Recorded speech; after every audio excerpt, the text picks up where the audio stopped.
Heya, heya, see below.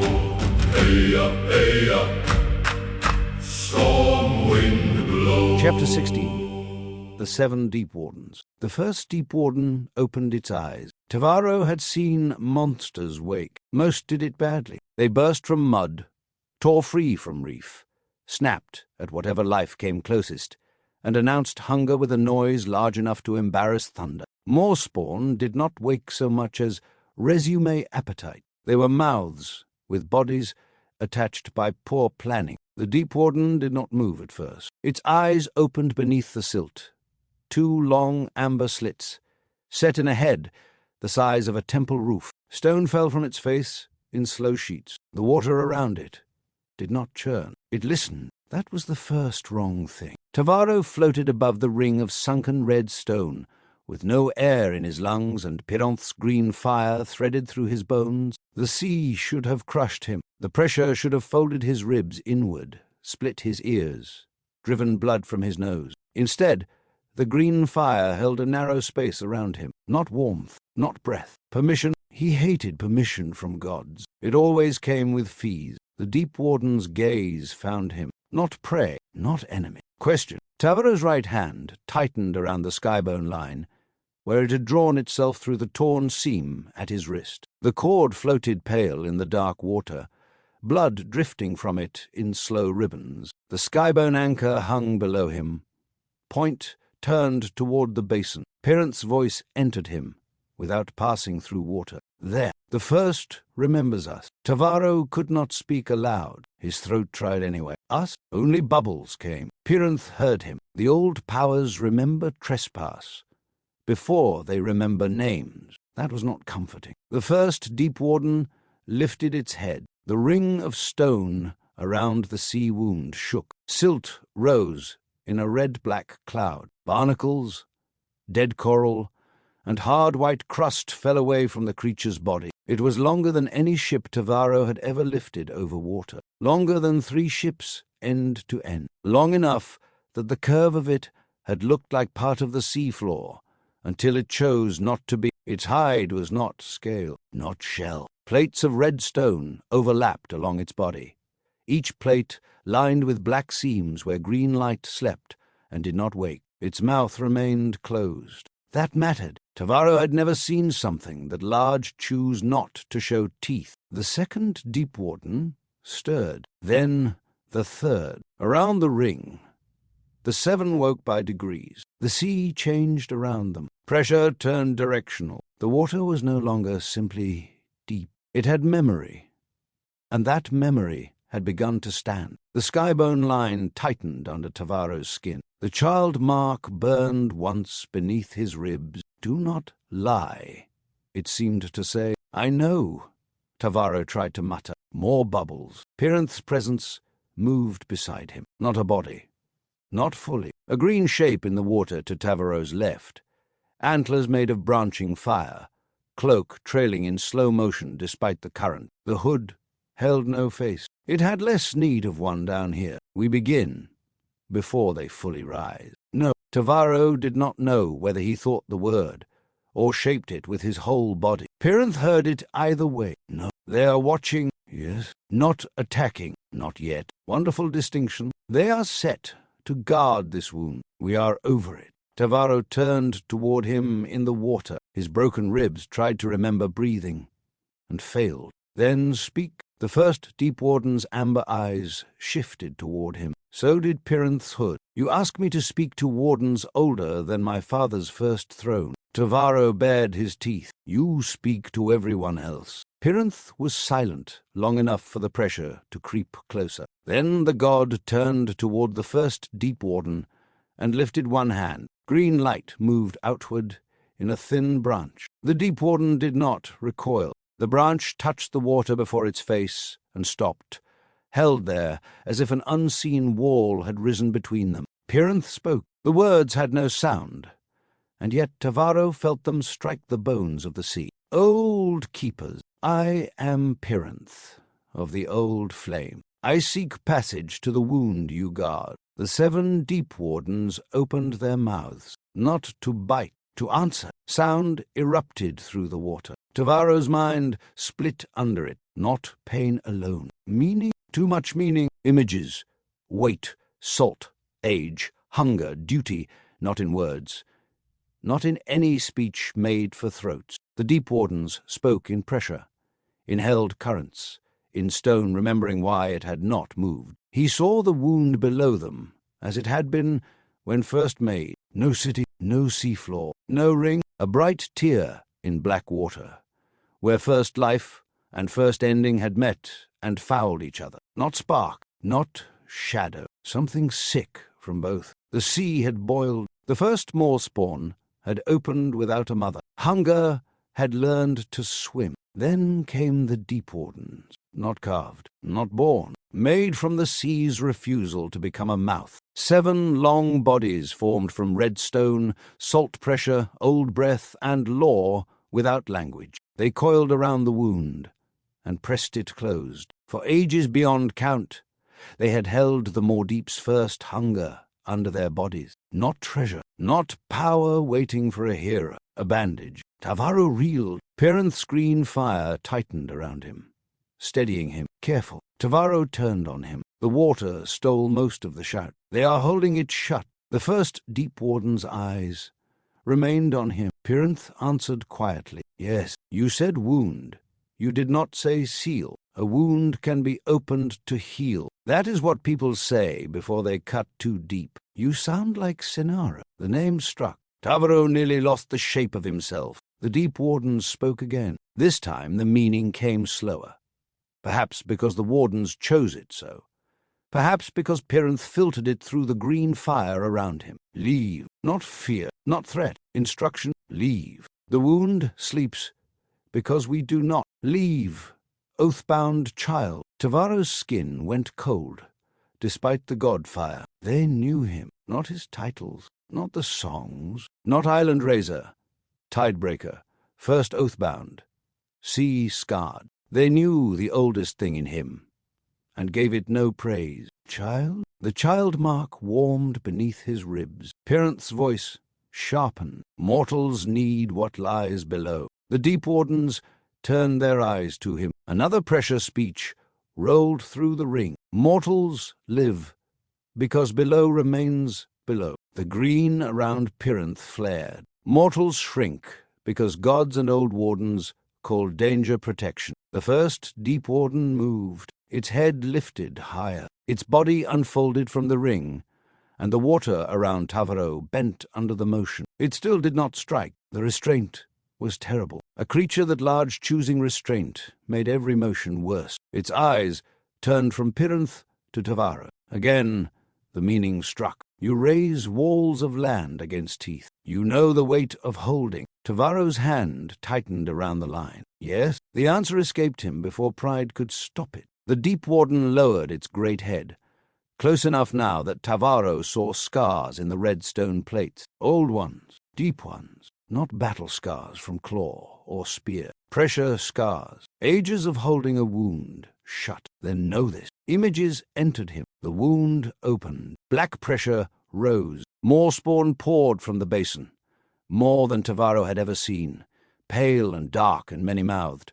Not born, but pushed out of the place where creation had rotted. If the Deepwardens moved, the old hunger would not remain memory. It would rise through every new channel, every harbour, every root of stone Pyranth wanted to build. Then he saw the city. Selukar, the same terraces, harbours, green veins, glass halls, beautiful, impossible. The sea around it shone. Then the black pressure seeped through foundations. The city did not sink at first. It breathed wrong. Its laws grew sharp. Its glass remembered fear too well. Its people slept under a wound with 7 broken guardians inside the walls. He saw children running over red stone. He saw those children turn toward a sound below the streets. Then the vision ended. Tavaro hung in dark water, heart hammering without breath to spend. Pyranth's voice cut through him. They show one possible failure,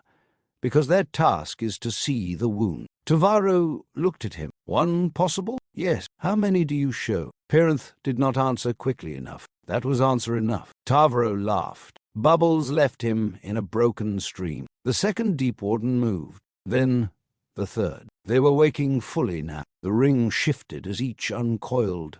Stone plates grinding softly under water. The basin below them gave off a dim red glow, like heat seen through old blood. Around its rim, pale crystal veins showed beneath the silt. They had been hidden by the wardens' bodies. Now that the bodies moved, the wound's materials revealed themselves. Oathglass. Tavaro did not know the word before Pyranth's thought supplied it.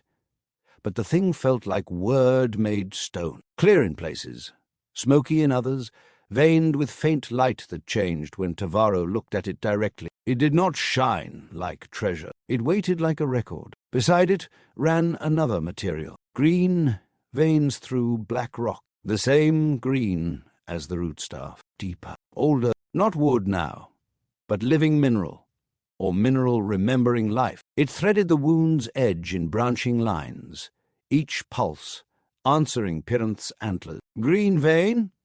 Pyranth said. His voice held wonder. Tavaro heard hunger under it. There, that can hold the city. Oathglass, to remember. Green vein, to carry will through stone and water. By breaking a seal, by reshaping it. Polished, accurate, convenient. Pyranth turned fully toward him. For the first time since the white place, the god's patience thinned. "Do you think I do not see the risk? I think you love the answer." Yes, the answer came too fast. Tavaro hated that too. Pyranth's green fire spread through the water around them. "I love what mortals may build, if they are given ground large enough to fail on. They already fail. Small failures, repeated failures, houses pressed into old shores, children taught to thank a wounded man for ground, before they know whether they like the ground." Tavaro's hand closed around the line, until it cut deeper into his palm. Careful, Pyranth's antlers dimmed. The Deepwardens watched them both. No theatre, no awe, no prayer. Only 7 old bodies around one old wound. Then the first Deepwarden spoke to Tavaro alone. Not Pyranth, not the ring.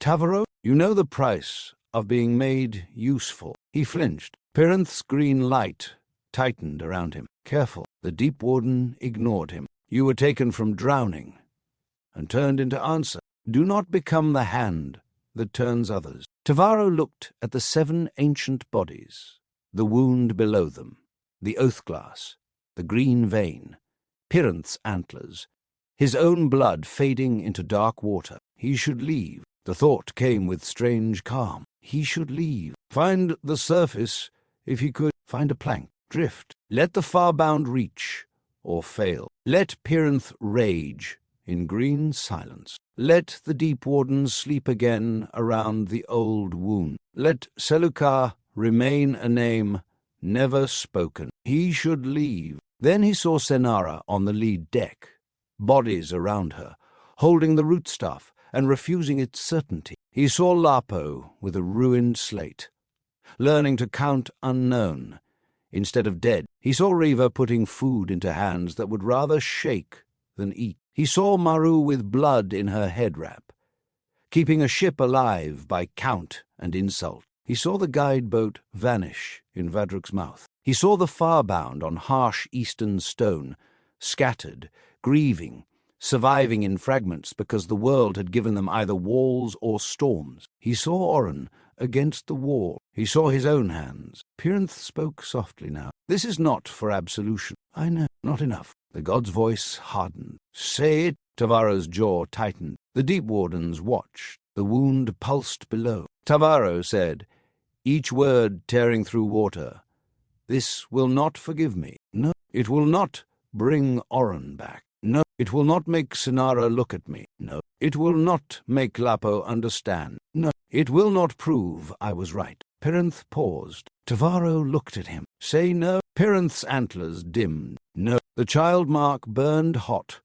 then settled. The first Deepwarden closed its eyes. Not in peace, in sorrow that nearly undid him. Pyranth lifted both hands. "Then we begin." Green fire surged around Tavaro. It entered the skybone line. The cord snapped taut, not toward the wound, but outward. The anchor flew from his hand, and struck the sea floor beyond the ring, burying itself in red stone. Tavaro felt the whole basin through it, the weight of buried land, the hollow under the wound, the old pressure held by Deepwarden bodies, the oathglass veins waiting to remember, the green vein waiting to carry. It was too large, too deep, too alive. Tavaro had raised islands before, hundreds. He had shaped mountains under water, drawn shorelines out of dark, formed reef rings and harbours, while kicking against water that wanted to throw him from the work. He knew the strain of making land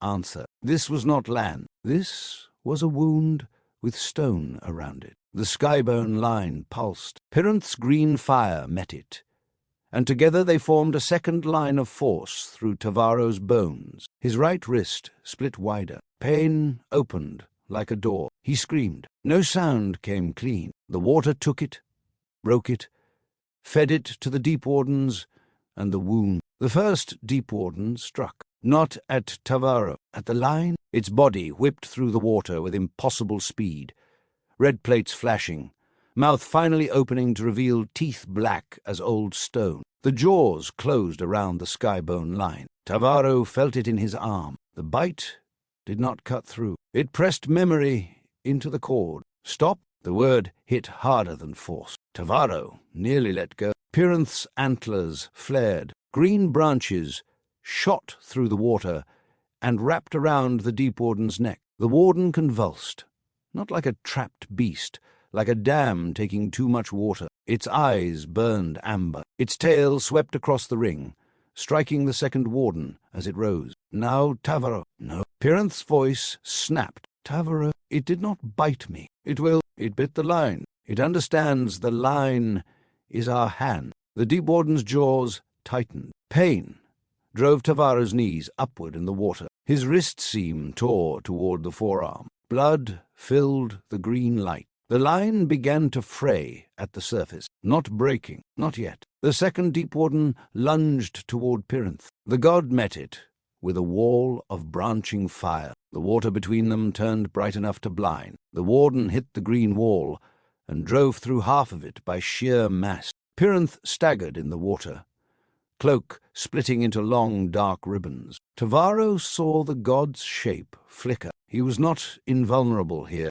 That should not have mattered. It did. A third Deepwarden rose behind Pyranth. Tavaro called the shark mark. Nothing. His body could not take another change. Not after Vadruk, storm, drowning, god fire, torn line. The mark sparked and failed. The third warden opened its jaws. Tavaro yanked the skybone line with both hands. The first Deepwarden, still biting the cord, was dragged sideways across the ring. Not far. Enough. Its body collided with the third before the strike reached Pyranth. The impact shook the basin. Stone broke. Silt burst upward. Pyranth turned. Green fire speared through the water and wrapped the third warden's body. The Deepwarden did not scream. That was worse. Mawspawn screamed. Vadruk cursed. 9 more shrieked. The Deepwarden endured, its amber eyes fixed on Tavaro, while the green fire tightened around it. You know, the words entered him alone. You know this is violation. His grip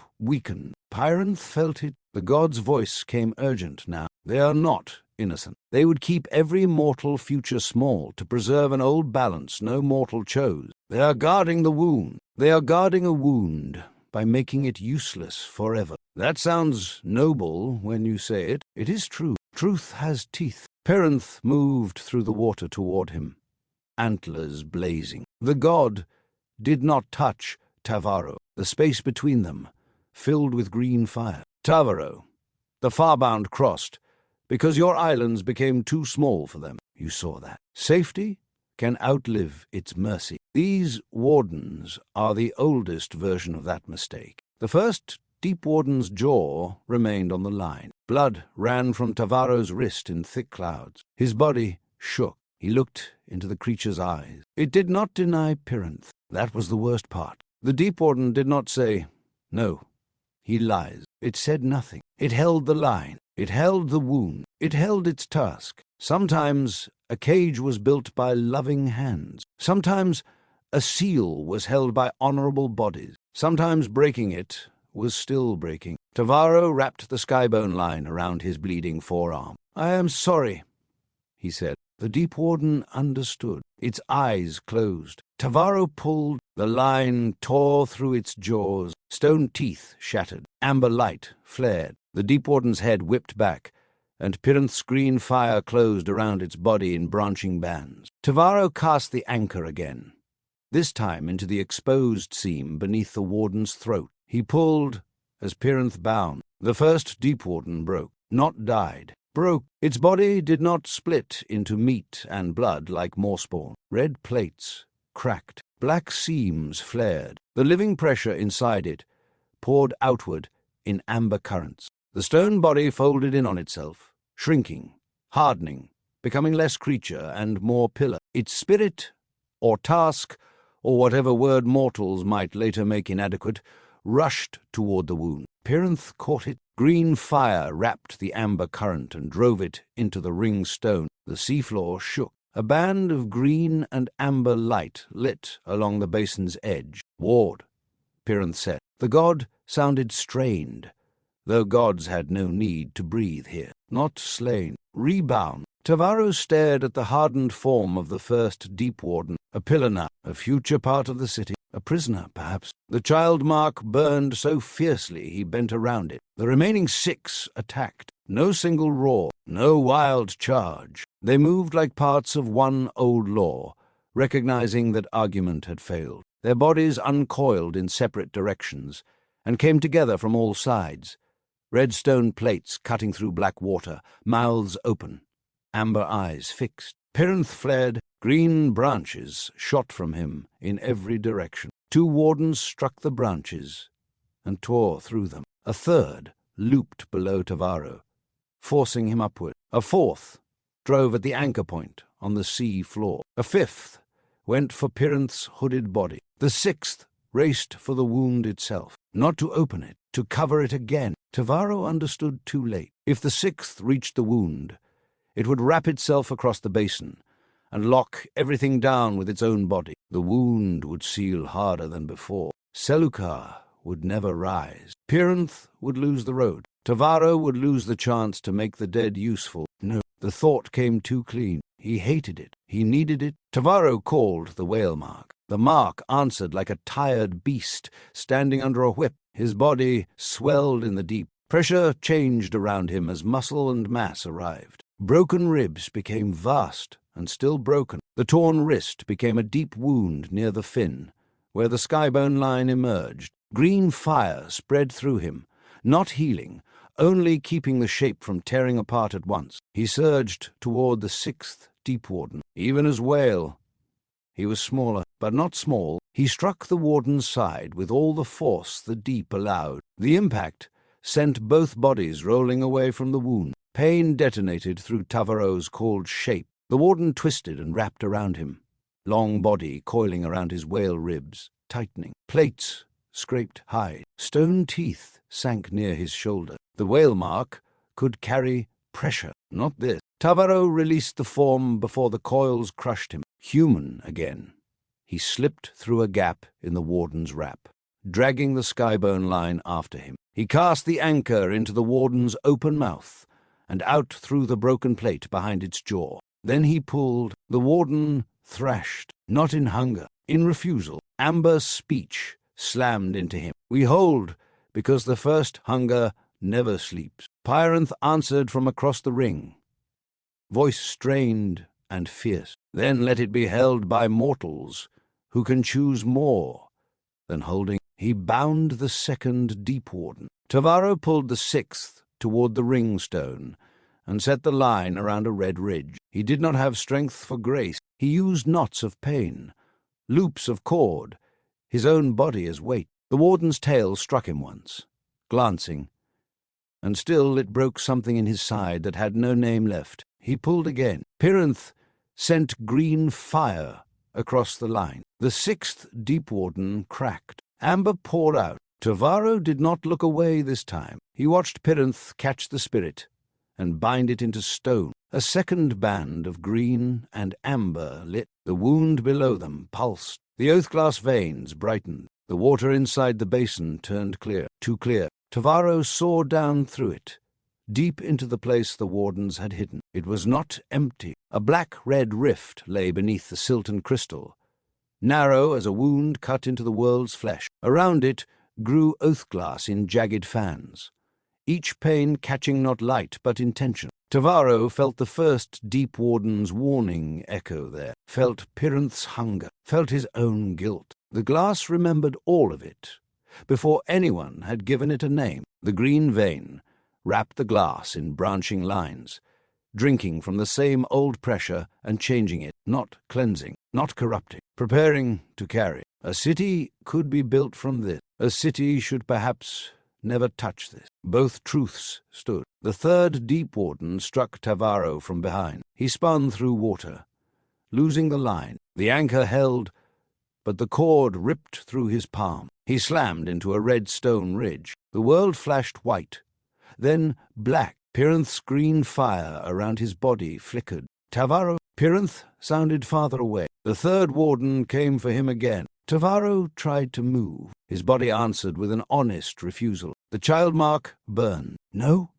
he whispered. The Deepwarden's jaws opened. Then a green branch pierced the water between them. Not from Pyranth, from the wound. For one stunned breath, Tavaro thought the rootstaff had found him through the sea. The branch glowed with the same green, but heavier, richer, veined with black and gold. It shot upward from the exposed green vein and wrapped around the third warden's jaw. Pyranth's voice came with awe and effort. "It knows the pattern now. Tavaro, the city has begun before the land rises. That is not reassuring. Move." Tavaro moved, barely. The warden tore free from the branch and turned toward the wound. Pyranth came down on it in a flare of antler fire. Tavaro found the skybone line again, wrapped it around his bleeding wrist, and helped pull. Together they broke the third, then the fourth. The fifth nearly killed Pyranth.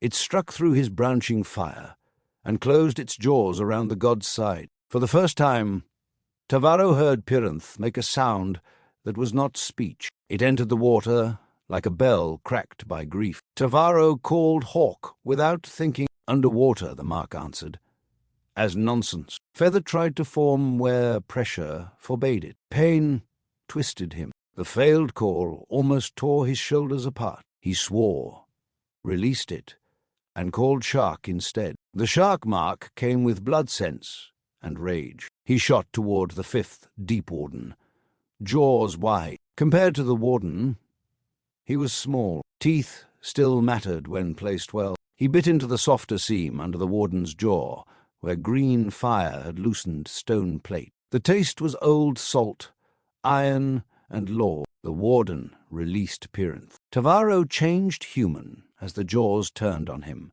slipped under the bite, cast the skybone anchor into the warden's eye ridge, and pulled himself onto its head. No time for pity, no time for much of anything. He drove the anchor down between the eyes. The Deepwarden froze. Amber meaning flooded him. Not words, memory, ages of darkness, holding, no praise, no song, no gratitude, only the pressure of the wound beneath its body, and the knowledge that if it failed, hunger would rise. It had never wanted worship, never wanted to be needed, never asked whether holding was enough. It held because it had been made to hold. Tavaro saw himself in it. That was the worst wound of the battle. He almost let go. Pyranth did not let him. Green fire closed around the warden from below. "Break it, Tavaro. It is like me." "Then do not let it die only holding." Tavaro screamed and pulled. The fifth broke. By then, the seafloor had changed. The ring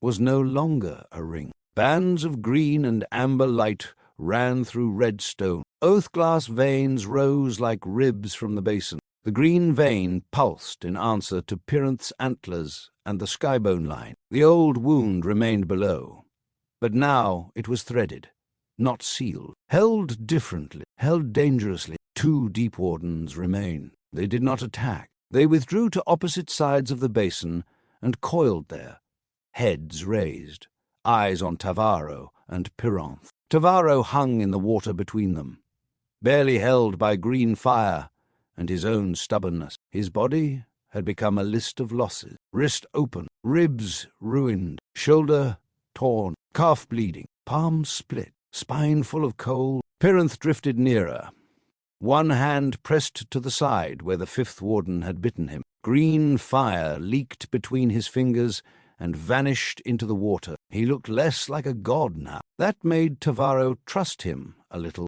That made Tavaro distrust himself more. One of the two wardens spoke. Tavaro could no longer tell which number belonged to which body. Numbers had become rude. If we yield, the wound changes. Pyranth lowered his hand from his side. If you yield, the wound becomes a city ward. Your task continues through mortal law, not isolation. The other warden answered, "Mortals forget." Pyranth said nothing. Tavaro laughed weakly. The sound became bubbles. He knows. Pyranth's hood turned toward him. Tavaro looked at the two wardens. They will forget. They will name streets after you wrong. They will argue over whether you were beasts or spirits or a story made by fish drunkards. They will build houses over your backs and complain about drafts. They will write laws badly and fix them worse. They will use the glass to remember what they want. Then call it record. The warden's eyes narrowed. Tavaro wiped blood from his mouth. Underwater, useless. But habit was loyal. They will also have children there.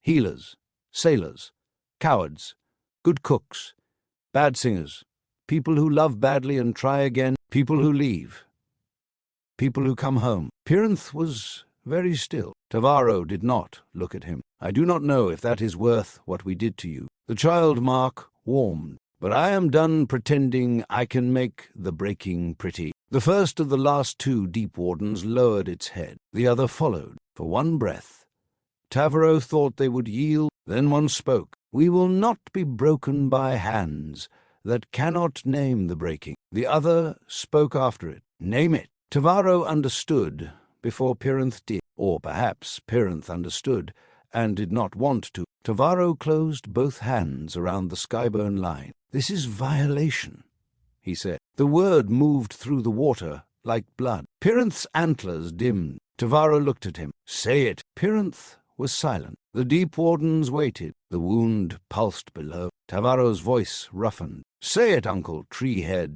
The old name struck some strange place in the god. Pyranth's hood lowered. "This is violation," Pyranth said. The green fire shook. "We bind what did not consent, because we believe mortal future justifies it." The oathglass below flared. It remembered. Tavaro felt it take the words and hold them. Pyranth felt it too. His hood turned toward the glass with something like alarm. The Deepwarden's eyes closed. Then they moved together, not attacking, diving. The final two plunged toward the basin, straight into the exposed green vein and oathglass. Their bodies struck the wound's edge and coiled around it from within, not as they had before, not above it, but through the new structure Pyranth had begun. Red stone cracked. Amber light poured from them by choice and forced together. Pyranth lifted both hands. Tavaro cast the skyburn line one final time. The anchor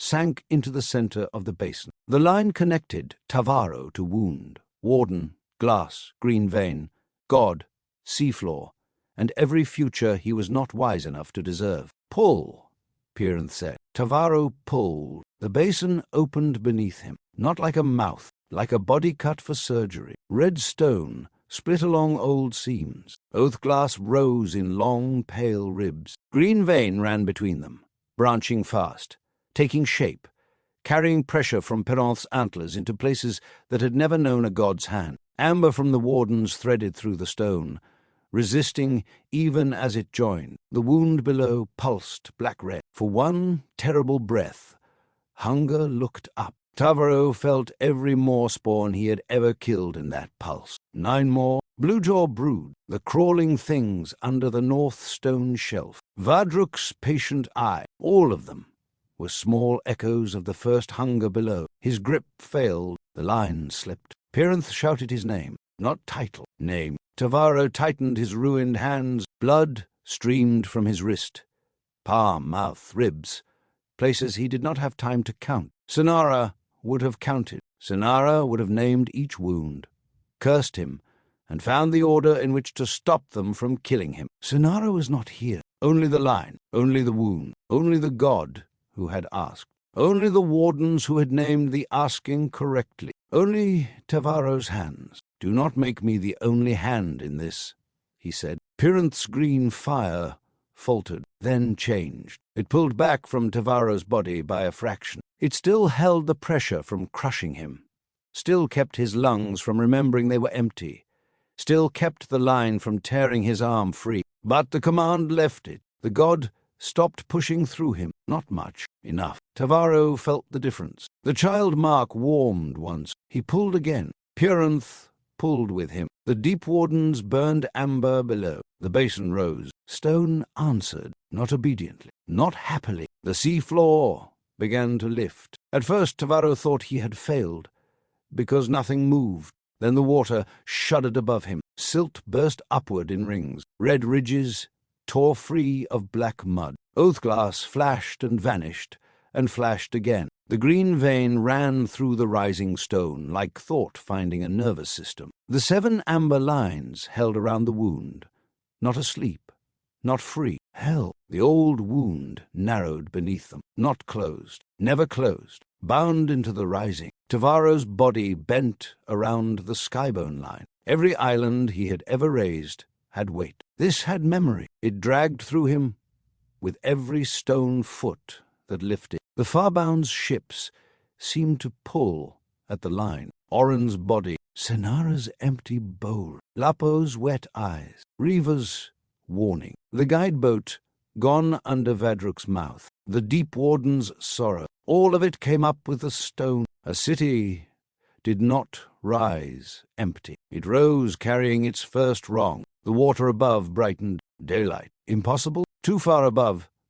And yet the sea had begun to thin. Pyranth stood beside the line, antlers blazing, cloak torn, one hand still pressed to the wound in his side. His hood turned toward the rising stone. "Selukar," he said. This time, the name did not settle. It rang. The oathglass took it. The green vein carried it. The 7 amber ward points held it beneath stone. Tavaro floated amid the birth of it, blood in the water, line in his hands, broken wardens below, and sunlight on his face. The sea floor rose, and Tavaro, idiot that he was, thought for one breath that beauty might be enough.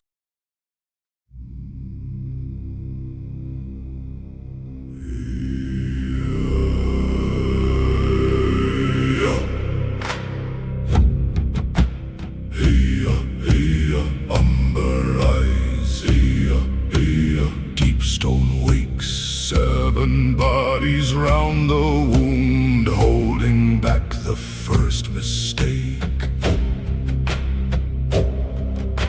The first one opened temple eyes and did not show its teeth.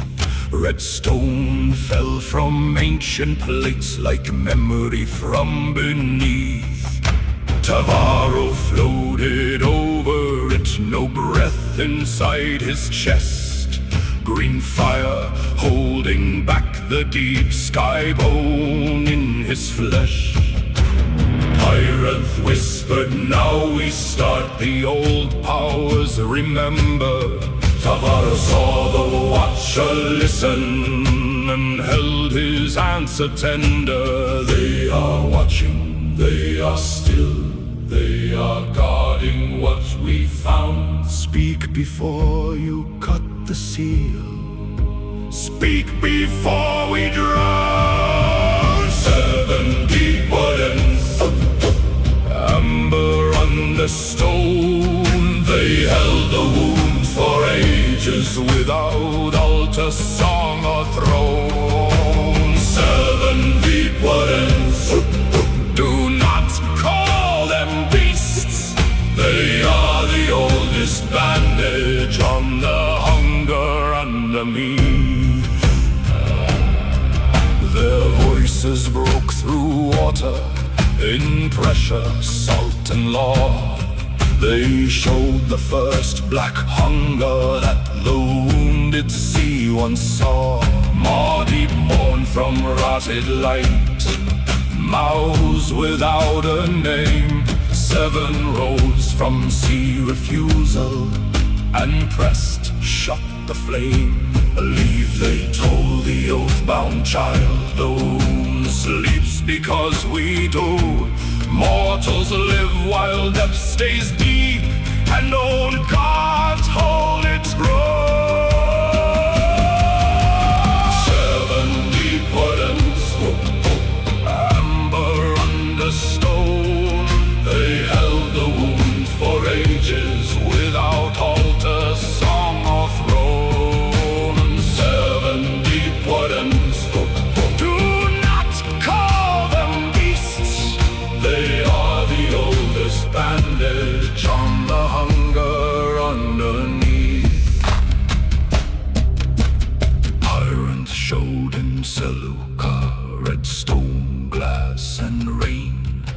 Open harbors, black tree roads, no reef gate, no chain. Then the warden showed the costs. Black pressure through the walls, children hearing something breathe under future market calls. Truth has teeth beneath the sea, hope can sharpen too. Every refuge makes a shadow, every answer asks for you. Tavaro said, this will not heal the blood upon my hand. It will not bring Oran back, or make them understand. It will not make Sonara turn. It will not prove me right. Pyranth answered no each time in green and broken light. Then the line went through his bones, and pain became the door. The first warden bit the cord, and warned him once more. 7 Deepwardens, amber under stone. They held the wound for ages, without altar, song or throne. 7 Deepwardens, do not call them beasts. They are the oldest bandage on the hunger underneath. Tavaro pulled and Pyranth bound. The first old guard broke down. Red plates cracked to ember fire, and lit the basin round. If not slain, the green guard whispered, rebounding to the ward. But sorrow moved through Tavaro, sharper than a sword. One by one the guardians struck, one by one they fell. Oathglass rose like memory ribs, green vein began to swell. Name it, said the last two. Name the thing you do. Tavaro held the skybone line with blood in every wound. This is violation, he said into the deep. Pyranth bowed his antlered head and made the glass repeat. This is violation, future bought by force. No pretty name can clean the cut, no song can hide the source. 7 Deepwardens, amber under stone. They held the wound for ages, without altar, song or throne. 7 Deepwardens, now their light runs through a city born from broken love, and work he cannot undo. But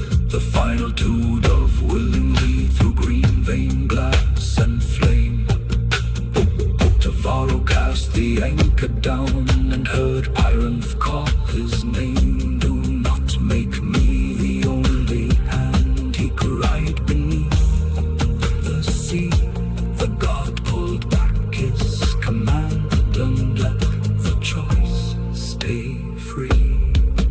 Then stone began to answer. Red ridges split the silt. The wound was bound into the rise, and Selukar was built. Hey, amber holds. Hey, green roots run. Beauty rose from wrong remembered, and blood from the unwanted.